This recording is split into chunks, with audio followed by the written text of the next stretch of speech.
예, 안녕하시고요. 네, 반갑습니다. 예, 처음 오신 분들을 위해서 저를 간단하게 소개시켜주고 강의를 좀 시작하도록 하겠습니다. 여러분들이 제가 이제 TV에 잘 출연 안 하고 스치면 상한가만 출연하는데요. MBN 골드에 온 지는 이제 4년 정도 됐습니다. 그 전에는 제가 D증권사에서 펀드 매니저를 했고 회사의 자금도 운용했고 압구정 지점장, 강남 지점장을 했고요. 30 중반에 지점장을 했고요. 40 중반에 임원을 했습니다. 그리고 강남 지역본부장, 리테일 전략본부장을 해서 아마 전문가 중에서 정식 임원 출신이 이렇게 방송을 하는 사람은 없을 거로 보고 있습니다. 그래서 아마 좀 희귀한 사람이라고 좀 볼 수가 있는데 경력은 30년 정도, 30년이 넘는 사람이고요. 몸이 좀 아파가지고 임원 퇴임 이후에 매일경제TV에 와서 전문가 생활을 하고 있는 사람이다. 이렇게 좀 생각해 보시면 될 것 같고 앞으로 모르시는 분들에 대해서 간단하게 제 소개를 했습니다. 저는 강남 쪽에서 굉장히 유명했던 리테일 쪽에서는 유명했고 또 매매에 관련돼서는 과거에 굉장히 이름을 날렸던 사람입니다. 그 다음에 저희 설박사라고 연구원 계십니다.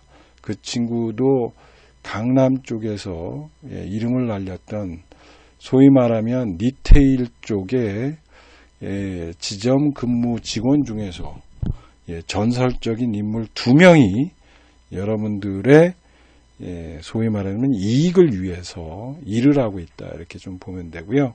최근의 성과가 꽤 좋은데 그거는 나중에 한번 설명드리도록 하고 오늘은 지금 장세에서 가장 핵심적으로 보고 있는 유동성 장세 그리고 유동성 장세가 끝났는가 여기에 대해서 간단하게 좀 설명을 드리도록 하겠습니다. 아마 오늘 여러 가지 악재가 좀 나왔고 코로나가 팬데믹이 연출되느냐 또는 경제적으로 저성장 국면에 있느냐 또는 세금 이슈 여러 가지 악재가 쏟아진 날이기 때문에 이 하락을 또 한 번 아픔으로 느끼시는 분들이 굉장히 많을 것으로 사료됩니다. 그러나 이 장세를 못 알고 알지 못하고 투자하면 중심이 흔들리고 중심이 흔들리면 내 투자는 수익을 창출하기가 어렵다는 측면을 보시면 될 것 같습니다. 그래서 금융장세 우라카미 구니오가 얘기하는 주식시장의 4계를 여러분들이 이해하지 못하고 또 이걸 모르면서 주식 투자를 하시는 분들은 지금 불안하면서 투자를 할 수밖에 없습니다. 그래서 금융장세의 특징 이거에 대해서 간단하게 설명드리도록 하겠습니다. 금융장세의 특징은 여러분들이 혼란스럽게 생각하시는 분들이 있습니다. 이게 이제 금융장세라는 거는 왜 탄생됐는가를 알아야 됩니다. 금융장세, 정상적인 시장이라면 나오지 않는 그런 시장입니다. 왜? 경제가 안 좋아지고 경제가 안 좋아질 때 특단의 조치로 나오는 겁니다. 즉, 경제 위기가 있을 때마다 나오는 것이 금융장세입니다. 즉 돈을 풀기 때문에 나오는 장세죠. 그래서 금융장세라 하면 일명 돈의 장세다. 돈으로 끌고 올라가는 장세라는 거죠. 이거는 그냥 나오는 게 아니에요. 우리나라 같은 경우는 IMF 때 나타났고 2008년에 나타났습니다. 미국 같은 경우에는 대공황 시절 또는 2008년에 나타났습니다. 대표적인 게 그때 경제 위기가 왔고 그 경제 위기를 극복하기 위해서 돈을 풀기 시작했다는 거죠. 그래서 금융시장, 금융장세라면 돈으로 올라가는 장세라는 겁니다. 그래서 돈으로 올라가기 때문에 이 장세의 성격을 굉장히 잘 알지 못하면 안 됩니다. 따라서 이 금융장세에서 돈을 푸는 이유는 뭘까요? 돈을 푸는 거는 경기가 안 좋아지고, 경기가 안 좋다는 거는 기업의 실적이 안 좋아지는 거고요. 기업의 실적이 안 좋아지니까 월급이 줄어들게 돼 있고, 그러므로 인해서 가수요가 감소하는 그런 현상들이 벌어진다는 거죠. 그렇기 때문에 이거를 소비를 진작시키고 그리고 경제를 활성화시키기 위해서 돈을 푸는 겁니다. 그러면 이 장세에서는 실적이라는 단어를 보지 말아야 되는데 실적을 자꾸 보는 거예요. 펀더멘탈을 보는 겁니다. 그래서 자꾸 오류가 발생하는 거예요. 그래서 우리 장에서 요번에 팬데믹으로 빠졌는데 여기서 이렇게 V자로 반등했죠. 남들은 다 그런 얘기를 했습니다. 여기서 올라가다가 더블 딥을 그리고 이렇게 될 것이다 이렇게 했는데 V자 반등을 한 이유가 뭐냐 이거예요. 이 장세, 즉 유동성 장세를 이해하지 못한 사람들은 저 불안감, 더블 딥의 불안감 때문에 투자를 못했다는 거고, 그러면서 올라올 때 단타를 쳤고 단타를 치다 보니까 이익이 못했고 불안한 마음을 가지고 투자했기 때문에 잠시 악재가 터지면 올라갈 때 따라 사다가 악재가 터지면 파는 전형적인 불안한 장세 속에서 투자할 수밖에 없었다라는 겁니다. 그런데 이 장의 특징은 뭐냐면 유동성으로 몰고 가는 거고, 2008년에 자금이 풀렸을 때 2조 원 풀렸다면 지금 시장은 무려 8조 원, 4배 이상의 자금이 풀렸다는 겁니다. 그래서 그 자금이 풀린 이유, 이거를 생각해 보면은 여러분들이 정확하게 알 수 있다는 거죠. 그래서 각 중앙은행의 자산들이 풀리는 거죠. 근데 2008년에도 아시겠지만 우리 시장이 900포인트에서 2100포인트까지 갔습니다. 이게 유동성 장세인데 자금 풀린 게 1조 달러에서 2조 달러 풀렸습니다. 근데 요번에는 무려 3조 달러에서 7조 달러, 8조 달러까지 풀렸다는 거죠. 그러면은 여러분들이 생각할 때 이 장이 자금이 무너지는 거라고 생각하는 사람들은 2008년에 대자비가 이 시장이 될 거라고 생각했던 사람들이 있었던 것이죠. 그런데 거기에 관련돼서 지금 장은 자금이 무려 2008년보다 4배, 5배가 풀리고 앞으로도 지속적으로 자금을 풀겠다고 생각하는 장이라는 거죠. 그렇다면 이 장은 여러분들이 생각하는 것보다는 더 위로 올라갈 수밖에 없다라는 겁니다. 왜? 2008년에도 900포인트에서 2100포인트까지 왔다라는 것을 생각할 때 지금 장을 여러분들이 너무 무서워하는 것은 어불성설이라는 겁니다.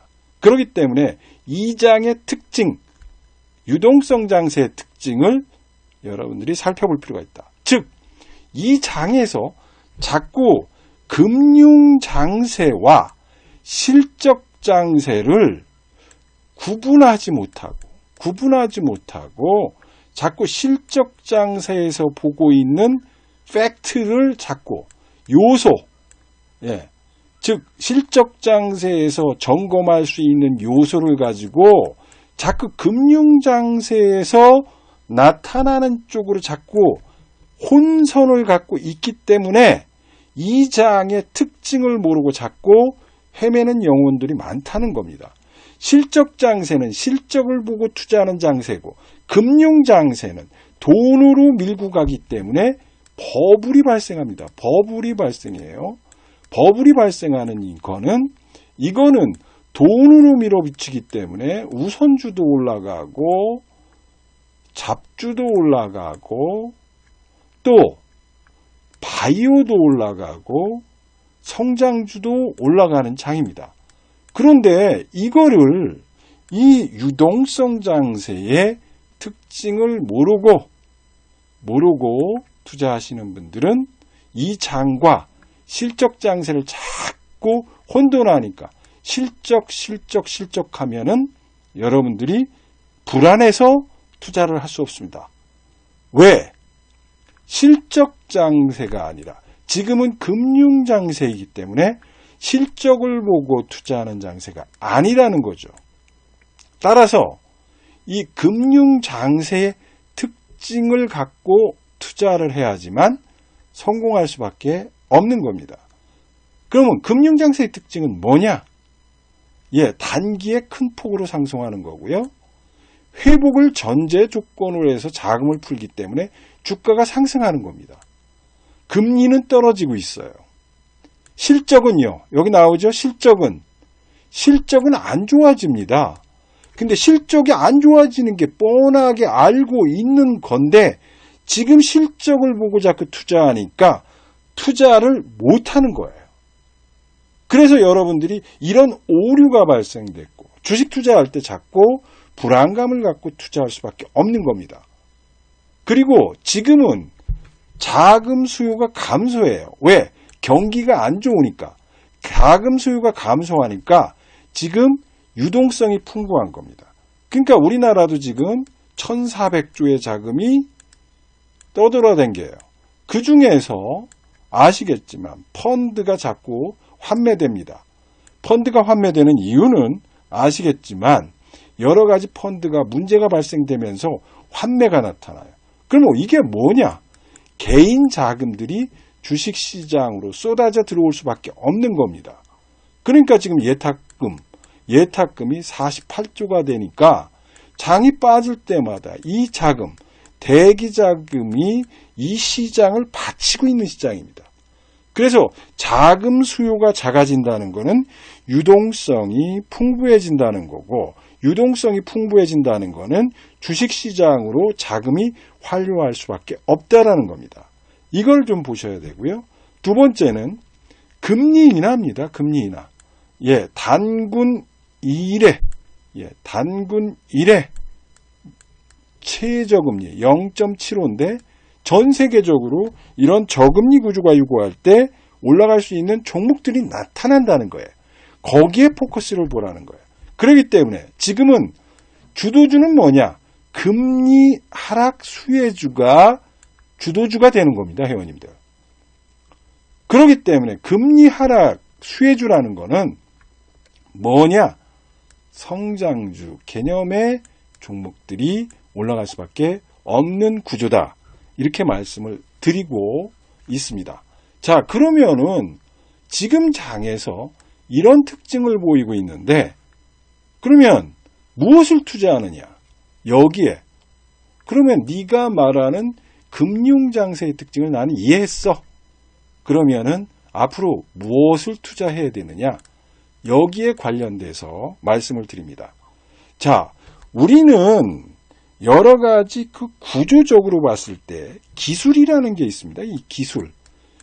기술이 주가의 운명을 결정하는 경우가 많습니다. 그래서 2007년, 8년에 애플이라는 회사가 그동안에는 컴퓨터만 만들었는데 스티브 잡스가 청바지를 입고 나오면서 내 손 안에 컴퓨터가 있소이다 얘기한 게 아이폰입니다. 이 아이폰의 탄생으로 인해서 경쟁업체인 노키아는 멸망의 길로 들었습니다. 즉 기술이 발전할 때 선두주자가 되지 않으면 안 됩니다.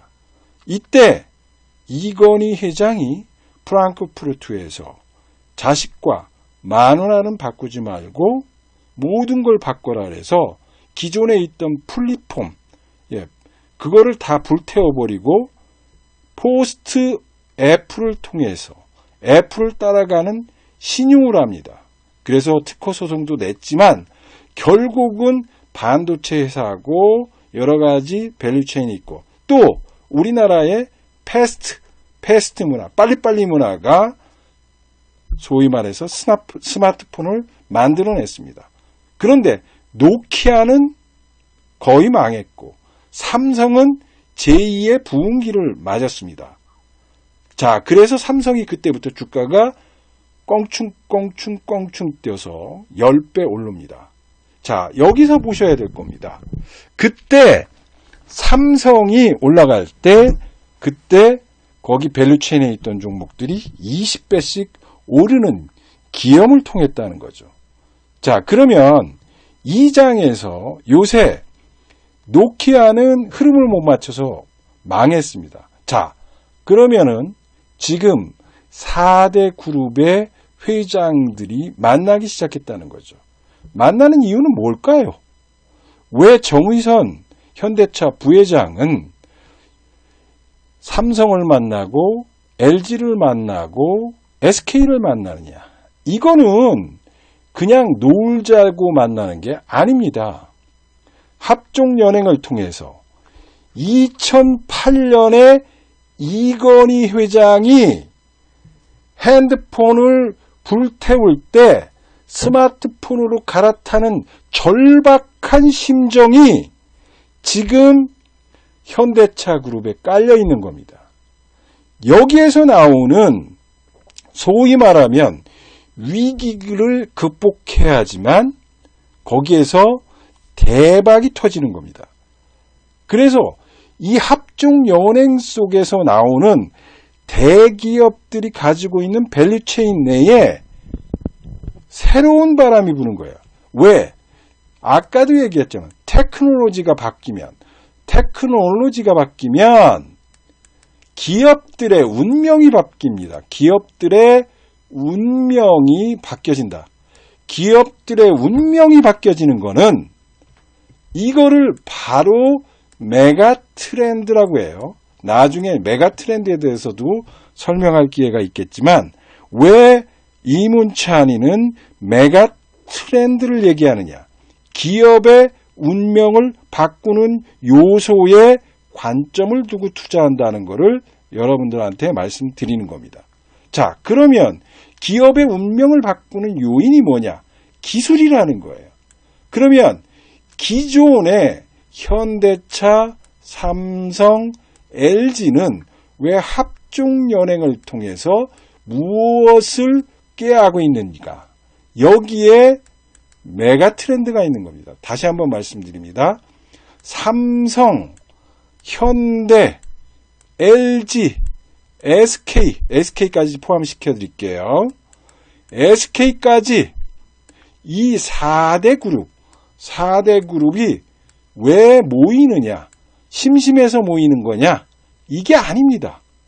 얘들은 절박함의 표현이고 기술의 발전을 통해서 세계 시장에서 도태되지 않으려고 하는 도태라는 단어를 무서워해서 새로운 모멘텀, 새로운 메가 트렌드를 만들겠다는 강력한 의지가 표명된 겁니다.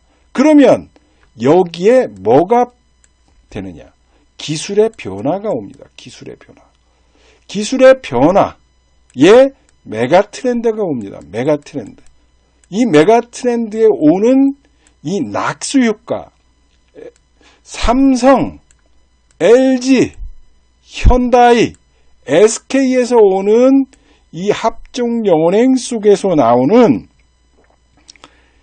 중소청바지 업체들, 중소기업을 우리는 청바지 업체라고 그래요.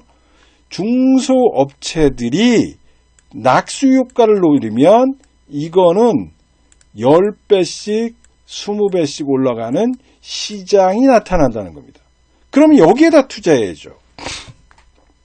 그래서 대기업들의 합종연행은 지금 요동친다는 겁니다. 요동을 치고 있고 요동을 통해서 지금 여기 낙수효과 있는 종목들을 여러분들이 사야 된다는 거예요. 그래서 이런 관점에서 메가트렌드적 관점에서 지금 투자를 해야지만 이 시장에서 부자가 되는 거예요. 그런 거를 생각해 보시고 또 하나 여러분들한테 아이디어 데이터를 만들어주면 분명한 게 있습니다. 여러분들.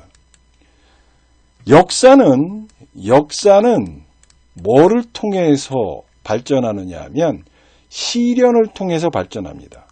시련을 통해서 발전해요. 자,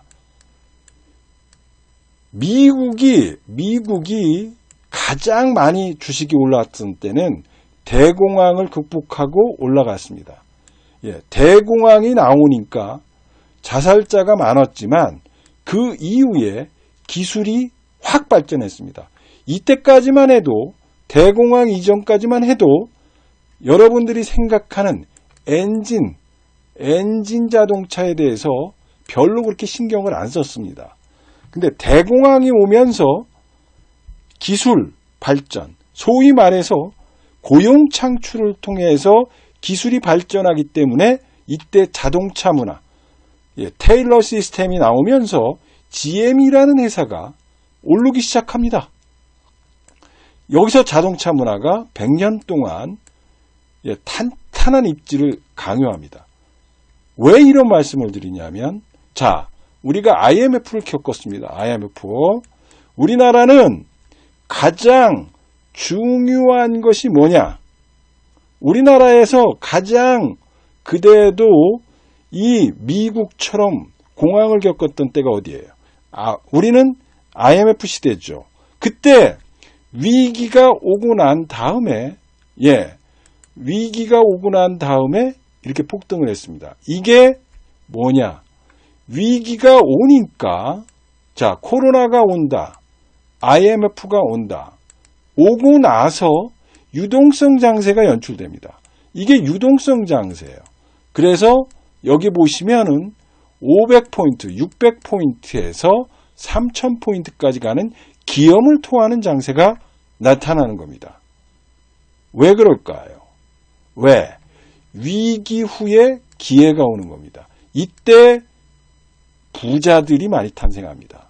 자, 위기가 올 때 부자들이 많이 탄생한다는 것을 꼭 적어 놓으십시오.